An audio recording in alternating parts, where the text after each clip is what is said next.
Hello to day 16 and chapter 16 of The Wonderful Wizard of Oz, and this chapter is titled The Magic Art of the Great Humbug. Next morning, the Scarecrow said to his friends, "Congratulate me, I'm going to Oz to get my brains at last. When I shall return, I shall be as other men are." "I have always liked you as you were," said Dorothy simply. "It is kind of you to like a scarecrow," he replied. "But surely you will think more of me when you hear the splendid thoughts my new brain is going to turn out." Then he said good-bye to them in a cheerful voice and went to the throne room, where he rapped upon the door. "Come in," said Oz. The Scarecrow went in and found the little man sitting down by the window, engaged in deep thought. "I have come for my brains," remarked the Scarecrow a little uneasily. "Oh, yes, sit down in that chair, please," replied Oz. "You must excuse me for taking your head off, but I shall have to do it in order to put your brains in their proper place."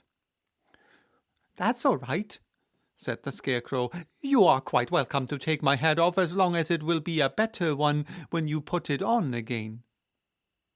So the wizard unfastened his head and emptied out the straw. Then he entered the back room and took up a measure of bran, which he mixed with great many pins and needles. Having shaken them together thoroughly, he filled the top of the Scarecrow's head with the mixture and stuffed the rest of the space with straw to hold it in place. When he fastened the Scarecrow's head on his body again, he said to him, "Hereafter you will be a great man, for I have given you a lot of brand new brains." The Scarecrow was both pleased and proud at the fulfillment of his greatest wish, and having thanked Oz warmly, he went back to his friends. Dorothy looked at him curiously. His head was quite bulged out at the top with brains.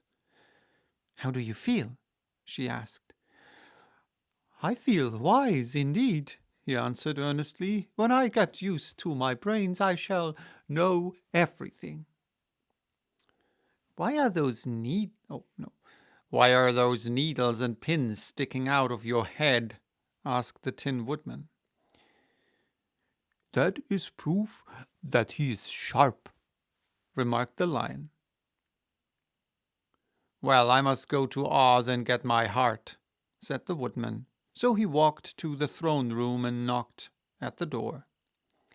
"Come in," called Oz, and the Woodman entered and said, "I have come for my heart." "Very well," answered the little man, "but I shall have to cut a hole in your breast so I can put your heart in the right place. I hope it won't hurt you." "Oh, no," answered the Woodman. "I shall not feel it at all." So Oz brought a pair of tinsmith's shears and cut a small square hole in the left side of the Tin Woodman's breast. Then, going to a chest of drawers, he took out a pretty heart made entirely of silk and stuffed with sawdust. "Isn't it a beauty?" he asked. "It is indeed," replied the Woodman, who was greatly pleased. "But is it a kind heart?" "Oh, very," answered Oz. He put the heart in the Woodman's breast, and then replaced the square of tin, soldering it neatly together where it had been cut. "There," said he. "Now you have a heart that any man might be proud of. I'm sorry I had to put a patch on your breast, but it really couldn't be helped." "Never mind the patch," exclaimed the happy Woodman. "I am very grateful to you and shall never forget your kindness." "Don't speak of it," replied Oz. Then the Tin Woodman went back to his friends, who wished him every joy on account of his good fortune. The Lion now walked to the throne room and knocked at the door. "Come in," said Oz. I have come for my courage, announced the lion, entering the room. Very well, answered the little man. I will get it for you. He went to a cupboard and, reaching up to a high shelf, took down a square green bottle, the contents of which he poured into a green gold dish, beautifully carved. Placing this before the cowardly lion, who sniffed at it as if it did not like it, the wizard said, Drink.